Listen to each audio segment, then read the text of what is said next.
Well, good morning. This is Barry Odell with the Church of Christ at Mammoth Spring Facebook page. Hope everybody's doing well today. I see people joining on here as we start the video feed. Glad to see you, Debbie and Lyle, Charles, and others that are on here not commenting. That's fine, and glad you're here anyway. If you do have any questions or comments while we're going through this stream, please feel free to add them in here in the comment section. You can find it, what am I trying to say? You can send me a private message if you'd like to do it that way. Waiting for the rain. Yeah, I'm sure it's on its way, Connie. Looks like it from last night. We need to keep those folks in Louisiana, particularly in our prayers. It's quite a storm last night. All right, so we're going to talk about something interesting. I asked some viewers about some topic ideas because I had a list at one time, and it seems to have relocated itself to a place that I cannot find, which is probably my fault. One that came up that I'm going to address today, and I'm probably not going to go live tomorrow, I've got just too much going tomorrow, is this topic about Satan and Job. So I got a couple messages yesterday in response to something that I sent out. So let me scroll through here on my phone and find it real quick. So somebody sent this question, talking about possible topics. Allowing Satan to test Job, the fight for Moses' body. What would Satan have wanted with his body? Why would God even have a discussion or take a challenge from Satan? Satan tempting man. Another person commented then, I think it would be a good discussion also. I had a friend one time who quit being a Christian when he read the book of Job because he said God was allowing Satan to play games with mankind. And then there were some other things sent to me with various ideas about topics. So I thought, well, that's pretty interesting. I've studied this obviously before, taught through the book of Job, studied about Satan. So I thought, well, let's shoot for this one today. That's what we're going to talk about. So let's talk about Satan and Job, and not necessarily about Job the man, but the account that we read about in the first two chapters of Job. So I'm going to go ahead and take my Bible over there to Job chapter 1. Chapters 1 and 2 is where we read particularly of these events that are taking place. So let's think about this for just a minute, and I'm going to start reading in Job chapter 1 and verse 6. Now there was a day when the sons of God came to present themselves before the Lord, and Satan also came among them. And the Lord said to Satan, From where do you come? So Satan answered the Lord and said, From going to and fro on the earth, and from walking back and forth on it. Then the Lord said to Satan, Have you considered my servant Job, that there is none like him on the earth, a blameless and upright man, one who fears God and shuns evil? Then Satan answered the Lord and said, Does Job fear God for nothing? Have you not made a hedge around him, around his household, and around all that he has on every side? You've blessed the work of his hands, and his possessions have increased in the land.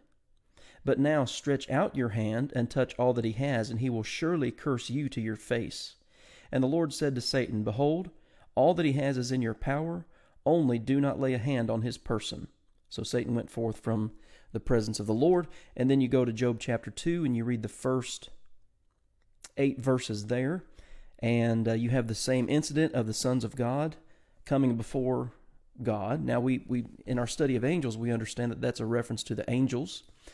And one thing that we see here is this idea of accountability. They are God's ministers. Again, Hebrews chapter 1 and verse 14. They are accountable to Him. They have to give an account. Now, we're not given all the whys and the hows and the whens and the wheres. We're just told that they gave an account to God for what they had been doing. Again, they're His ministers. They're His servants. Satan is permitted in the crowd. I find that interesting, and obviously other people do too. But again, you read that in Job chapter 1, verses 6 through 12, and then again chapter 2, verses 1 through 7.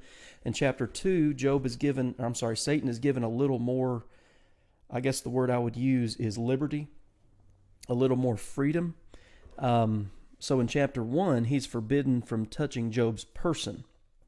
And then you read chapter 2, he could affect Job physically but he couldn't kill him. Job chapter 2 and verse 6. God told him to spare his life. All right, so we have that laid out. So before we get into the larger discussion of Job and what we read here about Satan, it's interesting when you open up the book of Job, how the Holy Spirit describes him, beginning in the first verse. He was a blameless man and upright, one who feared God and shunned evil. We learn about him spiritually. And then we learn about his family. We learn about his possessions. And then we learn that he was the greatest man. That this man was the greatest of all the people of the East. Job chapter 1 and verse 3. And we learn from Job chapter 1 and verses 4 and 5 that we're dealing with the period, what we call the patriarchal system. And you have these different ages, these different periods of time in the Bible, and they're really identifiable by the system of religion that's used. So the patriarchal age, what that means is the fathers were the heads of the religious responsibilities, religious functions. Again, Job chapter 1 verses 4 and 5 talks about that. From the patriarchal system, biblically, you then move into the Mosaic system that began at Mount Sinai, where you have now a specific group of people who are assigned to the spiritual leadership, the Levites.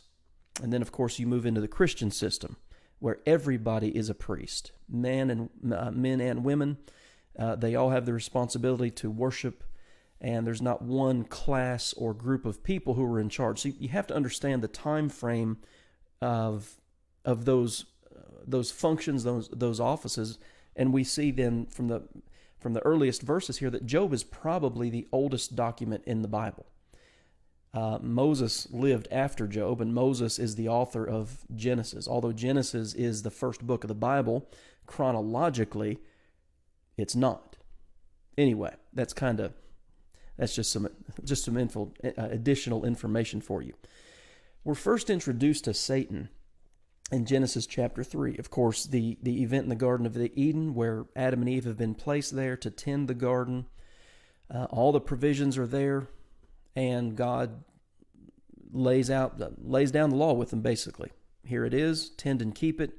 You can have anything in the garden except, don't eat of the tree of the knowledge of good and evil. The day you eat thereof, you shall surely die. Well, enter Genesis chapter 3. Satan, we're told, appears to them in the form of a serpent and tempts them, and they, as we know, Eve gave to her husband. They sinned. They were cast forth from the garden. But one of the bits of information there that we're given about Satan is this: Genesis chapter 3 and verse 1. Now the serpent was more cunning than any beast which the Lord God had made. And I have written in the margin of my Bible there 1 Peter chapter 5 and verse 8. Because the Christian is told, be sober, be vigilant, for your adversary the devil walks about as a roaring lion seeking whom he may devour. So again, now think about this. Our introduction to Satan is there in Genesis chapter 3. But you go back to Genesis chapter 1 and you read verse 31, and after the 6 days of creation and God ceasing that creative activity on day 7, it says that God looked at everything that he created, and behold, it was very good. And so the question then naturally and usually comes up, well, what is then the origin of Satan? Where did he come from? If God can step back and look at his creation and say every bit of it is good, very good in fact, where did Satan come from? Well, the Bible does give us that answer. There are some things that we have questions about that we just, we're not given an answer to. This is not one of those things. So I'm turning over to 2 Peter chapter 2 and verse 4. Understanding the context, Peter is addressing false teachers and their character and their behavior and things of this nature. But then he also, beginning in verse 4, talks about their judgment that's going to come. They're not going to get away with what they're doing. And so he says this, 2 Peter chapter 2 and verse 4, for if God did not spare the angels who sinned, and again, the context is false teachers. The context here is not to explain about angels and the origin of Satan. He's just using an example of judgment from God. For if God did not spare the angels who sinned, but cast them down to hell and delivered them into chains of darkness to be reserved for judgment. He then talks about the people of Noah's day, 2 Peter 2:5. He talks about Sodom and Gomorrah, 2 Peter chapter 2 and verse 6. And again, his his purpose in using those three groups of those three groups, is not to have an explanatory discourse on angels, the people of Noah's day, and Sodom and Gomorrah. His purpose is to talk about the judgment of God and how God does not tolerate rebellion and wickedness. And then Jude talks about it too. And again, Jude's talking about the same thing, about false teachers. Jude verse 4, for instance, he talks about certain men have crept in unnoticed, who long ago were marked out for this condemnation, ungodly men, who turn the grace of God into lewdness. That word lewdness means unbridled lust. They put themselves in positions as teachers for their own benefit, all right? So then you get down to Jude 6, and Jude does the same thing that Peter does. He uses illustrations from the Old Testament to show this is how God deals with rebellion. Again, Jude's purpose is not to talk about angels and Satan's origin. This is just an example of God's justice. And the angels who did not keep their proper domain, but left their own abode, he has reserved in everlasting chains under darkness for the judgment of the great day. Well, that great day's not come yet. They're going to... It's like Jesus mentions in Matthew 25 and verse 41, talking about hell. He said there's a place that's created for the devil and his angels. So we know of his origin at some point in time. We don't know when. We're not given the details. But there were angels who rebelled against the authority of God. You know, that's one of the warnings given to elders, for instance, in 1 Timothy chapter 3. What verse is that? I think it's verse 6 maybe. An elder can't be a novice lest he be lifted up with pride and fall into the condemnation of the devil. Well, arrogance, pride, that was the problem with some of the angels. They were cast out. Again, we don't know the when, we don't know the how. I know some people have this misunderstanding. I'm going to turn over to Revelation chapter 12 real quick. And actually, we're going to come back here in a little while. But in Revelation chapter 12, beginning in verse 7, we read about this war that broke out in heaven between Michael and his angels and the dragon and his angels. And some people mistakenly think that that's talking about when Satan was cast out of heaven and he became Satan. That Revelation 6 is not recounting some historical event of a physical confrontation between angels. It's not at all what it's talking about. But anyway, we'll revisit that here in just a little bit. Right now, in fact. Because in Revelation chapter 12, we are given some names. All right, some ways that Satan is identified in Scripture. And I'm not going to go into great detail about all the names of Satan, because there are many throughout Scripture. But these names are indicators of his character, what type of being this is. Revelation 12, so verse 7 calls him the dragon, and the dragon has angels. Verse 9 says, the great dragon was cast out, that serpent of old. Of course, that takes us back to Genesis chapter 3, called the devil and Satan. He's a deceiver. He deceives the whole world. You go down to Revelation 12 and verse 10, he is the accuser of our brethren. He's a murderer, John chapter 8 and verse 44. So there are a lot of, and again, by names, I mean character markers. It's kind of like Psalm 9 and verse 10 says about God. Those that know your name will put their trust in you. Well, that doesn't mean you know how to pronounce God's name. It means you know his character, you know his essence, his nature. And that's what we learn about Satan through these things. The serpent, the dragon, the devil, and Satan. Satan, just for instance, and the Greek word is actually, the way you'd pronounce it is Satanas, Satanos. So again, this is one of those words that's just pulled over from the Greek letters to the English letters, but it means adversary.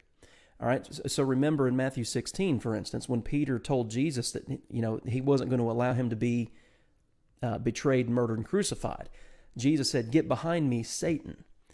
Jesus was not calling him the devil. He was saying, you're being adverse to my purpose. Get behind me. You're causing adversity. So we need to understand that. So we know about his origin. We don't know all the details of his origin. We know his names, which identify his character. And his character, as I've already mentioned from John 8 and verse 44, he is a murderer from the beginning, that passage tells us. That has always been his essence. And again, so when you go back to the Garden of Eden and God said, if you eat of the tree of the knowledge of good and evil, our English Bibles say, the day you eat thereof you shall surely die. The Hebrew actually reads, dying thou shalt die. They didn't die the instant they took of that fruit, whatever it was. They began the process of death. They were separated from the tree of life. They found out what sin was. They lost, as we say sometimes, they lost their innocence. I'm not crazy about that phrase, but their eyes were open, the Bible tells us. There were a lot of consequences, and one of those consequences ultimately was death. All right, Romans chapter 5 and verse 12 through 17 talks about that too. When a person sins, they die spiritually. Sin was brought into the world, but physical death is also a consequence of sin. And we all suffer the consequence of that sin of Adam and Eve in the garden. Now, this is an interesting study too, his realm, because again, remember, we're talking about the larger picture here in direct connection with Job. Okay, why is Job in God's presence? I'm sorry, why is Satan in God's presence? It's in the book of Job, chapters 1 and 2. Why was Satan permitted to be there? And why was he permitted to be there when the sons of God were there, when other angels were there? Well, I think Ephesians chapter 6 sheds a little light on that.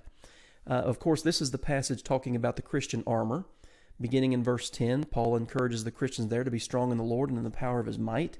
We need to be able to stand against the wiles of the devil. But then he says this in verse 12, for we do not wrestle against flesh and blood. Now, I don't know how many of you are familiar with Greco-Roman wrestling. I trained for many years. In fact, my last year in public high school, I did some wrestling. I moved into mixed martial arts. I trained in Brazilian Jiu-Jitsu, hand-to-hand combat. It is an intensive and exhaustive sport. I've played football, baseball. I remember when I was a kid, one year I played soccer. I don't know that there's anything more exhausting physically than being in a fight. And I've been in a lot of fights over the years, again, going back to my training. It'll just wear you down. Getting in a wrestling match or anything like that. Okay, Gene Bailey, I'm glad you're here. I hope you're doing well. Bad weather here today. Yes, ma'am. Hope things are clearing up for you. It's heading our way here in northern Arkansas. Anyway, so we're at Ephesians 6:11. The Christian needs to be able to stand against the wiles of the devil. And then he says this, for we do not wrestle against flesh and blood, but against principalities, against powers, against the rulers of the darkness of this age, against spiritual hosts of wickedness in the heavenly places. We are in a spiritual warfare, in a spiritual wrestling match, and it will wear you down if you're not, again, Ephesians 6:10, if you're not strong in the Lord, if you're not capable of standing against the wiles of the devil. So these words here, I've got some notes in the margin of my Bible I'm going to share with you. The word principalities means a person of power or a person who's in a position of authority. But that's just Paul's point. We're not fighting against flesh and blood. We're not fighting necessarily an enemy that we can see with our eyes. We're fighting against principalities and powers who are in heavenly places. And the only time that phrase is used in the Bible, in heavenly places, is in the book of Ephesians, in the heavenlies. There's a celestial realm. In fact, Paul talks about that in 1 Corinthians 15 and verse 40. There's a heavenly realm that exists that you and I can't see, but that is real. That's why we're told to be sober and be vigilant. Okay, so here's a comment I'll address real quick from David. David, thank you for your comment, and I'll read it here. Hey, I'm not trying to throw a wrench into the discussion. So let me say this. If you're saying I'm not trying to throw a wrench into the discussion, you know what you're doing? You're throwing a wrench into the discussion. But that's okay. This might be asked by a lot of people Why does God not just get rid of the devil? I mean, he created him. Why keep him around? Well, that's the misconception. He didn't create him. by choice, he rebelled. Again, we looked at that earlier, 2 Peter chapter 2, verse 4, Jude verse 6. God didn't create Satan. Angels are beings of choice. They're not deity, they're not divine, they're God's ministers, and some made a choice. And so it's not that God can't destroy him. And I'll talk about this a little bit later, but choice is an issue. Would the world not be a better place without this murderer, deceiver against all good? Be a better place? Well, sure it would. Absolutely. But that's the consequence of sin. You and I, David, we still suffer the consequences of Adam and Eve choosing to, just blatantly disregard God's word. It's like Proverbs 13 and verse 15, or is it 15:13? It's one of those two. One of you guys can correct me on that. It's either Proverbs 13:15 or 15:13. The way of the transgressor is hard. Okay? That's the nature of sin. And we still face the consequences. So again, it's not a matter of why doesn't God do this, or why did God do this in the first place? Again, when he looked at his creation, it was all good. At some point in time, there was that rebellion. And now we have to live with that. And we have to do the best we can. But when I'm looking here at Ephesians chapter 6, we have to understand that we're not in that physical battle. It's a spiritual battle against, again, principalities and powers, the rulers of darkness of this age. We have to understand the nature of the fight that we're in. It's a spiritual battle. So these powers, these rulers, these in fact, the word ruler there means lord of a realm. Well, we live in a physical realm. We think of the five senses. There is a realm that cannot be observed with the five senses. We have to understand that. This what we call the celestial realm, this heavenly realm. It's the word that Paul uses here in Ephesians 6 and verse 12. That's our spiritual battle. And Paul talks about it incidentally in other places. Just for instance, Colossians chapter 1 and verse 6. Let me see here. Colossians 1 and I'll just start in verse 15. Talking about Christ, it says, He is the image of the invisible God, the firstborn of all creation. For by him all things were created that are in heaven and that are on earth, visible and invisible, whether thrones or dominions or principalities and powers. So somebody else comments here, what you are saying is Satan is an angel created by God that chose to rebel, and in doing so became Satan. His becoming Satan was not God's doing. That's exactly what I'm saying, Connie. That's a good way to sum it up. And so here's one thing I've said in the past. God gets a lot of blame for things he doesn't do. And this is just one of those things that, and David mentioned it earlier in his comment, some people say this. Well, people say a lot of things. Just for instance, when somebody dies, somebody will say, well, why did God let that happen? Why did God take my whatever, my child, my spouse? God gets a lot of blame for things he didn't do. So we need to be careful with how with what we ascribe to God. Maybe it's not God doing it. Something to think about. And think about this too. That's the whole point of the book of Job.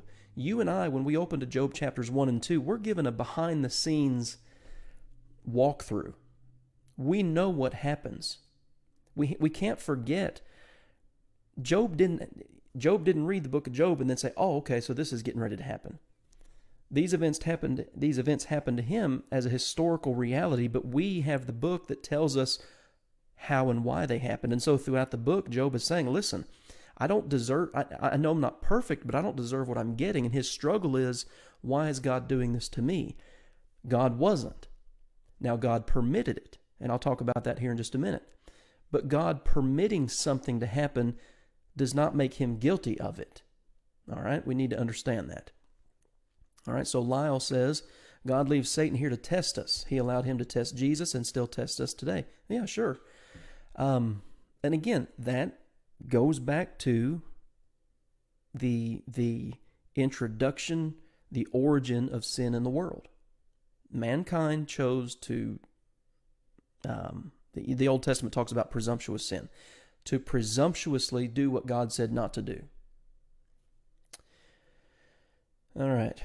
And then another person says, right, like, why is there evil people? Well, they choose to be evil. Job is an example for us, Connie, that's right. And Gene Bailey says we are all born innocent and then choose to do evil. And you know what? That's an excellent point.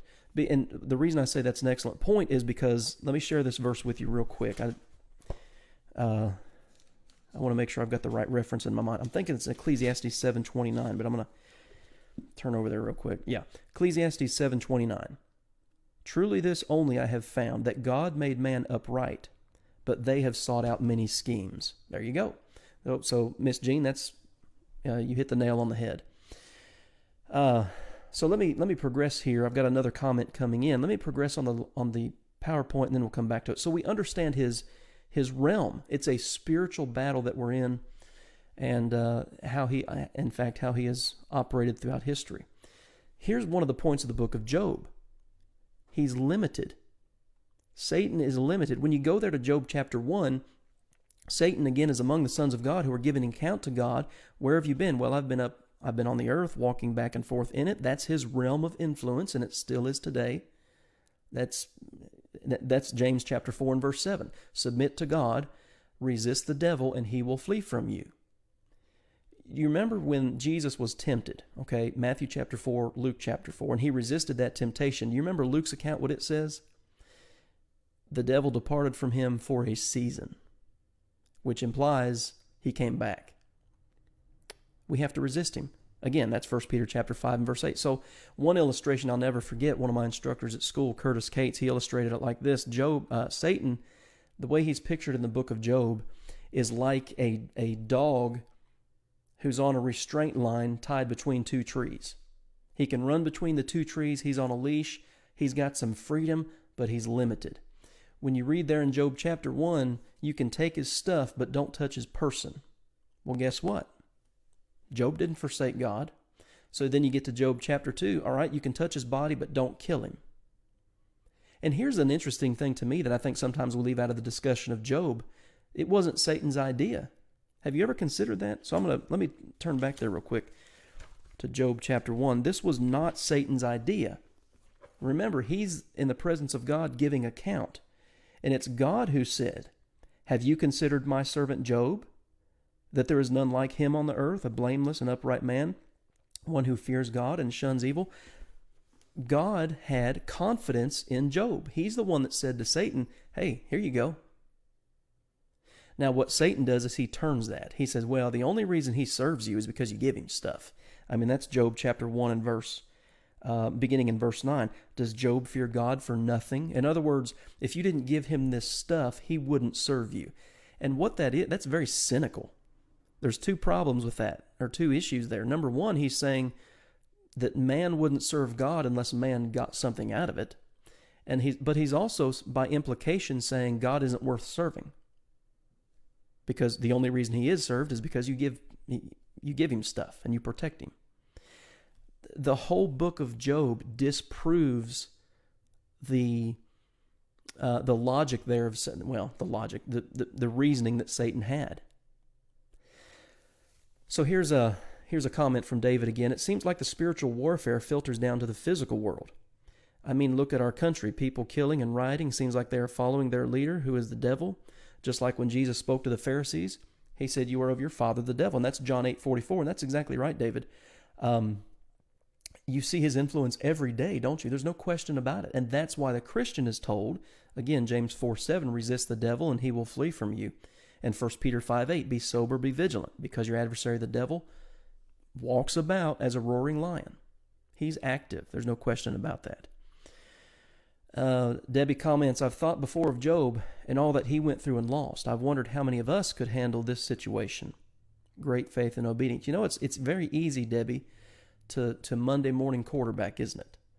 In other words, to look at a situation that's already passed and say, oh, I would have done something differently. I wouldn't do it like that. Well, that's a pretty easy thing to do when you're not in the heat of the moment. But you know, the Bible tells us there in Job chapter 1 that he didn't charge God foolishly, nor did he sin with his lips. Asking why, which Job does throughout the book, why am I suffering to this extent? That's not a sin. It's not a sin to wonder Why am I going through this? Now, you start charging God wrongly and saying, why is God doing this to me? I think that's a bit of a different story. All right? Satan is limited. That's one of the main points of the book of Job. But we also figure that out in the New Testament too. Now, let's talk about this for a minute. Why is Satan even there in the first place? Why is this stuff permitted? That's just it. God has a permissive will. Okay, God is sovereign. Okay, He is over and above everything and everyone. We are created in His image, but we don't have that sovereignty. We're not over and above everything and everyone. Just because something happens doesn't mean God willed it to happen. He may permit it to happen. Just for instance, think about Joseph. I always think about Joseph when I begin thinking about God's will and temptation and sin and things like this. Joseph was permitted to be sold into slavery, to be put into prison, to be lied about by his master's wife. It wasn't God's fault that stuff happened. But God did not create robots. God didn't create us to where we just do everything right. I mean, when He made man in the garden, He said, all right, it's here. It's perfect. Everything you need. Don't do this. When they did that, I mean, the flood, as we say, the floodgates opened up. And again, I think Romans 5 verses 12 through 17 talks about this quite a bit. But God has a permissive will. He does allow things to happen. He's not just going to step in and stop bad stuff from happening. He's created us with intellect and will and emotion. And we have the responsibility to control those things. Gene Bailey says, let's remember we are not tempted of God, for God does not tempt us. Absolutely. That's James chapter 1, verses 13 through 15. He is not the origin of temptation, is He? David, you're welcome, and thank you for saying that, and thank you for your comments and questions. I always appreciate them. So that's what we're dealing with here when we look at Job. We learn a lot of things about Satan, but really Satan is not the point of the book. And it's really interesting when you start reading in Job chapter 38 when God starts questioning Job. Anyway, he has an origin. We don't have all the details. He has a lot of names that identify his character. We know that he functions in the realm where we live.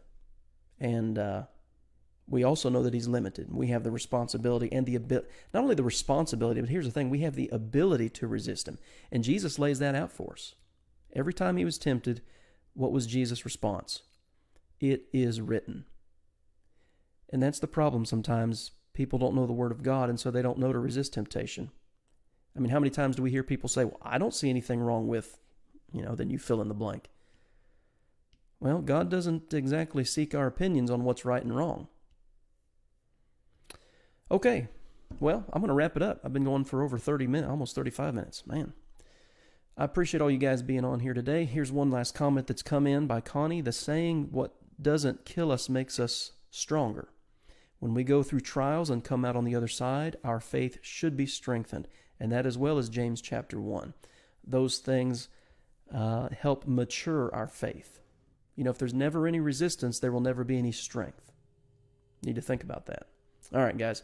Thanks for being on here today. If you have any further questions or comments after the live stream is over, you'll still be able to access the comment section. You can send me a private message. I'll be happy to respond. Not going to go live tomorrow. I just can't. And so appreciate you being on here today. We will go live Sunday here at Mammoth Spring at 10:45 with our regular services. And my sermon this coming Sunday is on the one baptism of Ephesians chapter 4 and verse 5. It's going to be an interesting study. So thanks for being on here today, Sheila. Hey, Gene, thanks for being on here today. And then we'll be again at 6 o'clock Sunday evening, and we'll do a questions and, as I've been doing every Sunday night, question and answer session. So thanks for being on here today. Hope you have a good day and a good weekend. And stay dry. I'm going to try to do that this week. See you on the next video.